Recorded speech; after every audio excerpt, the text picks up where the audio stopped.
Hello दोस्तों, नमस्कार। मैं प्रतिभा पांडे स्वागत करती हूँ आपके अपने यूट्यूब चैनल स्टोरी जोन प्रतिभा में। तो दोस्तों, हम आपके लिए पौराणिक कथाएं, रोचक जानकारी, विभिन्न तरह की कहानियाँ लाते रहते हैं। तो अगर आपको हमारी कहानियाँ अच्छी लगती हो तो प्लीज़ मेरे चैनल पे लाइक शेयर सब्सक्राइब करना बिल्कुल मत भूलिएगा और बेल आइकन ज़रूर दबा दीजिएगा, जिससे हमारी कहानियों के नोटिफिकेशन आप तक पहुंचते रहें। तो दोस्तों, आज हम आपके लिए लाए हैं मुंशी प्रेमचंद की कहानी दो बैलों की कथा। तो हम कहानी शुरू करते हैं दोस्तों। एक बार एक गांव में झूरी नाम का एक किसान रहता था। उसके दो बैल थे, हीरा और मोती। दोनों ही बैल हट्टे कट्टे व बलशाली थे। झूरी को उन दोनों से बहुत ही लगाव था। दोनों बैल भी झूरी को बहुत पसंद किया करते थे। हीरा और मोती का आपस में इतना लगाव था कि यदि कभी एक खाना न खाए तो दूसरा भी घास को मुंह तक नहीं लगाता था। एक दिन की बात है, झूरी की पत्नी का भाई गया दोनों बैलों को अपने साथ ले गया। दोनों बैल इस बात से हैरान थे कि उन्हें गया के हवाले क्यों किया गया है। शाम होने तक दोनों नए घर व नए लोगों के बीच में थे, लेकिन उन्हें वहां सब बेगाना सा लग रहा था। रात को जब सभी सो गए तो दोनों रस्सी तोड़कर झूरी के यहाँ भाग आए और भाग खड़े हुए। सुबह सवेरे ही जब झूरी ने उन्हें अपने यहाँ देखा तो दौड़कर गले से लगा लिया। ये सब देखकर झूरी की पत्नी बिल्कुल खुश नहीं थी। उसने दोनों को खूब खरी खोटी चुनाई और निश्चय किया कि दोनों को खाने में केवल सूखा भूसा ही मिलेगा। अगले दिन गया फिर आकर दोनों बैलों को अपने साथ ले गया। गया पिछले कल की घटना से बेहद क्रोधित था, इसलिए उसने वहां भी दोनों को खाने के लिए सूखा भूसा ही दिया। किसी तरह रात कटी और सुबह दोनों को हल जोतने के लिए खेतों में ले जाया गया। हालांकि दोनों ने एक जैसे एक कदम भी न उठाने की कसम खा रखी थी। दोनों की खूब पिटाई हुई। रात को खाने में फिर भूसा मिला।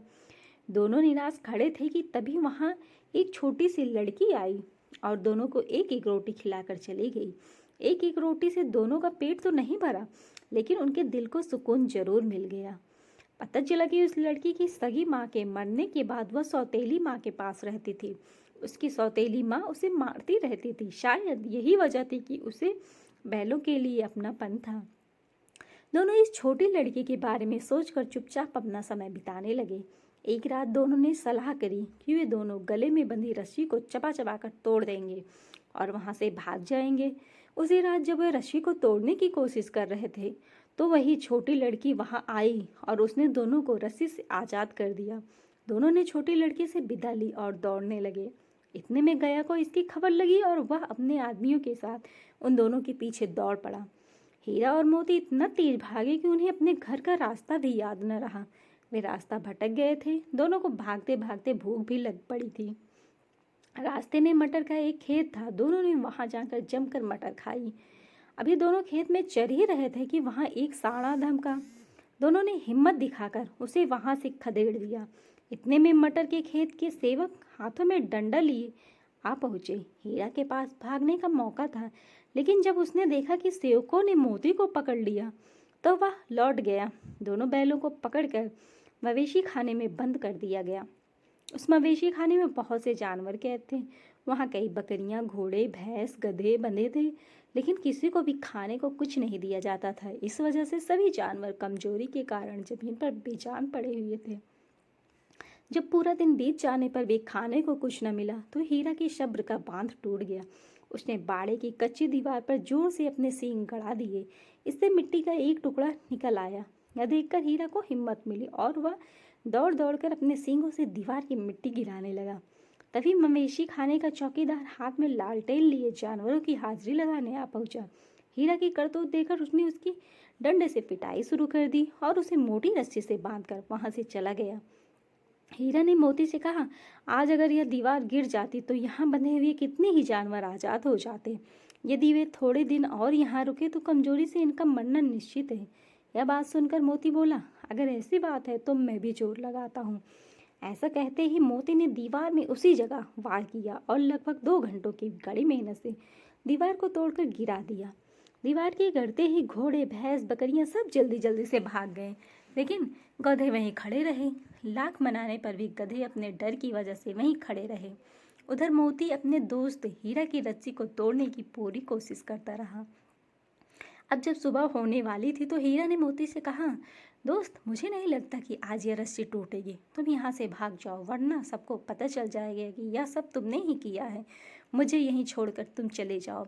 यह सुनकर मोती की आंखों में आंसू आ गए। वह हीरा से बोला, मित्र, मैं इतना स्वार्थी नहीं कि मैं मुश्किल के लिए इस समय में तुम्हें छोड़कर चला जाऊं। मैं मरते दम तक तुम्हारे साथ ही रहूंगा। मुझे हर अपराध की सजा स्वीकार है। कम से कम इन जानवरों की जान बच जाने का आशीर्वाद तो मिलेगा। इतना कहकर मोती ने गधों को सींग मारकर बड़ो बाड़े से भगा दिया और स्वयं हीरा के पास आकर सो गया। सुबह होते ही चौकीदार, मुंशी व अनुसेवकों को जब इसकी भनक लगी तो मोती की खूब मरम्मत हुई और उसे मोटी रस्सी से बांध दिया गया। लगभग एक हफ्ते तक दोनों वहीं बंधे रहे, लेकिन उन्हें खाने को कुछ नसीब नहीं हुआ। उन्हें केवल पानी ही पिलाया जाता। दोनों की हड्डियां निकल आई थी। एक दिन बाड़े के सामने उनकी नीलामी शुरू हुई, लेकिन वो दोनों इतने कमजोर थे कि उन्हें खरीदने के लिए कोई तैयार नहीं था। तभी एक आदमी सामने आया और दोनों बैलों को टटोलने लगा। मुंशी से कुछ मोल भाव करने के बाद वह दोनों को लेकर चल पड़ा। दोनों बैलों की नीलामी हो चुकी थी। हीरा और मोती दोनों डरे हुए थे।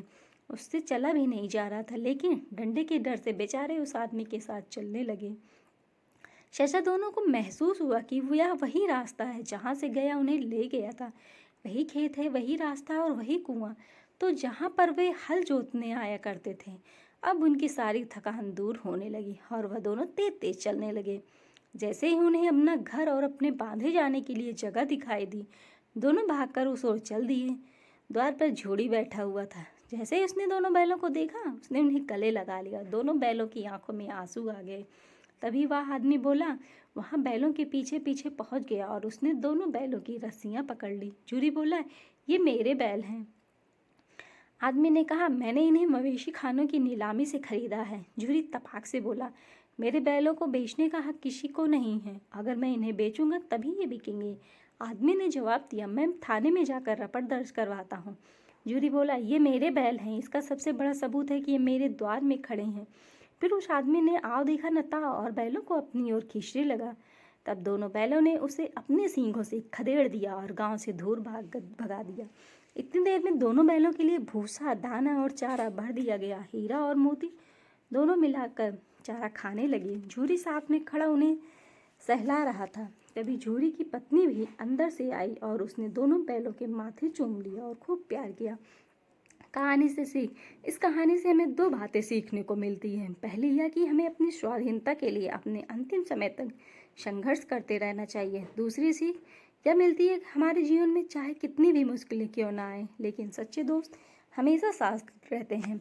तो दोस्तों, आपको हमारी ये कहानी कैसी लगी कमेंट में ज़रूर बताइएगा और हमारे चैनल को लाइक शेयर सब्सक्राइब जरूर करिएगा। और हाँ दोस्तों, बेल आइकन दबाना बिल्कुल मत भूलिएगा। धन्यवाद दोस्तों।